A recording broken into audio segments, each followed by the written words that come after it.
రామకృష్ణ పరమహంస ఒక అద్భుతమైన ఆఖ్యానం చెప్పేవారు.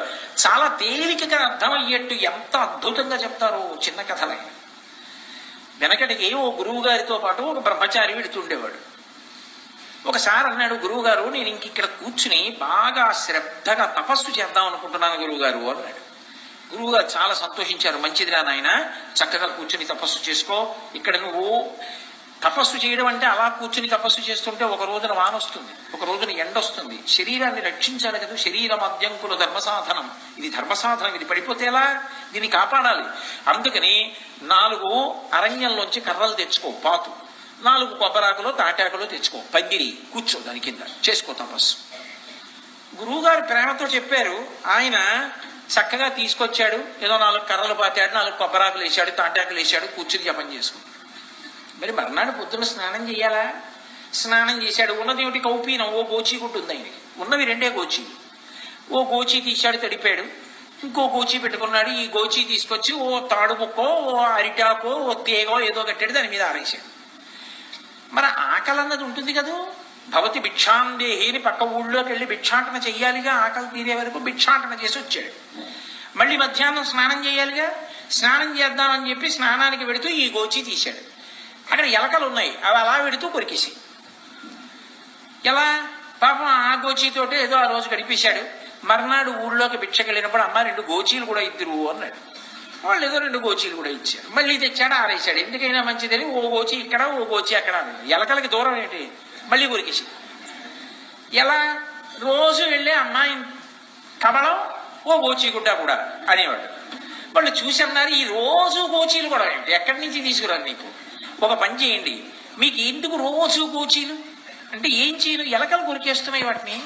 ఓ పని చేయండి, మా ఇంట్లో పిల్లి ఈనింది, ఓ పిల్లి పిల్లని ఇస్తాం, మీ ఇంటికి పట్టుకోండి, ఆ పాకలో పెట్టుకోండి. అది మ్యావ్ మ్యావ్ అని తిరుగుతూ ఉంటుంది. ఆ పిల్లి తిరగడం మొదలెట్టాక ఇంక ఎలకలు ఉండవు. కౌపీనం రక్షింపబడుతుంది. గోచీ గుడ్డని ఏం చెయ్యి. ఈ పిల్లని అట్టుకెళ్ళాడు.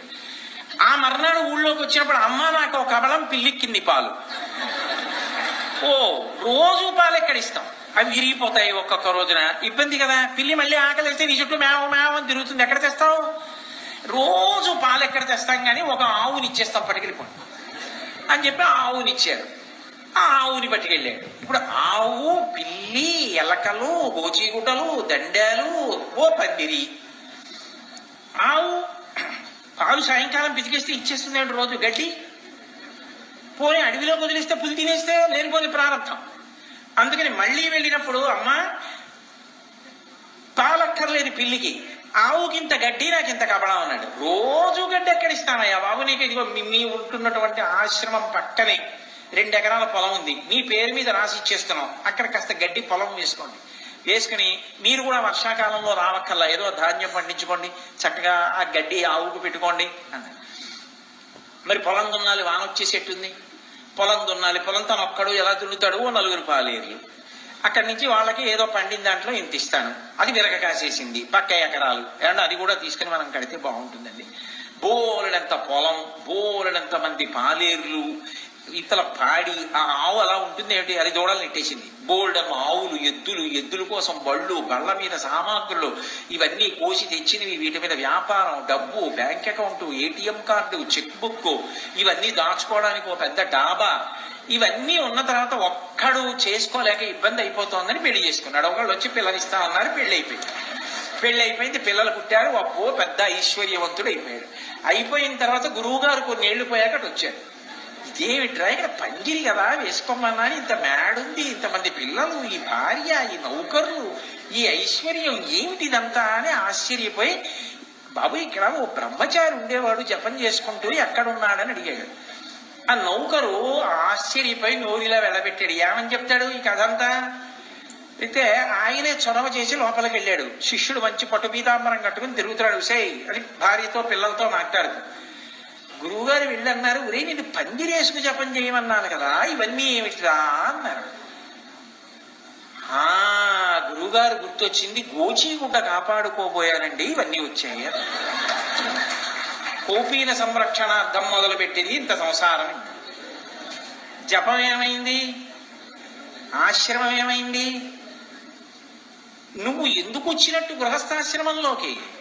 తినడానికి సంపాదించు, ఏవి ప్రాథమిక అవసరాలో సంపాదించుకో, నీకు వస్తే దానం చేయి. కానీ ఇంకా వెంపర్లాటతో అదే పనిగా సంపాదించడమే ప్రధానంగా సంపాదన కోరిక, సంపాదన కోరిక. ఓడి తెచ్చావు పెట్టావు, తృప్తే? ఇంకేదో తేవాలి. మంటలో నీళ్లు పోస్తే ఆరుతుంది కానీ నెయ్యి పోస్తే ఆరుతుందండి. రెండు నీళ్ళల్లా ఉందని చెప్పి నెయ్యి ఎట్టుకొచ్చి పోసారనుకోండి, భగ్గున మండుతుంది. కోరికని తీర్చుకుంటూ వెడితే కోరిక ఆగుతుందా? భగ్గున రేగుతుంటుంది. తృప్తి చేత కోరికని గెలవాలి, లేకపోతే ఆయుర్దాయం అయిపోతోంది.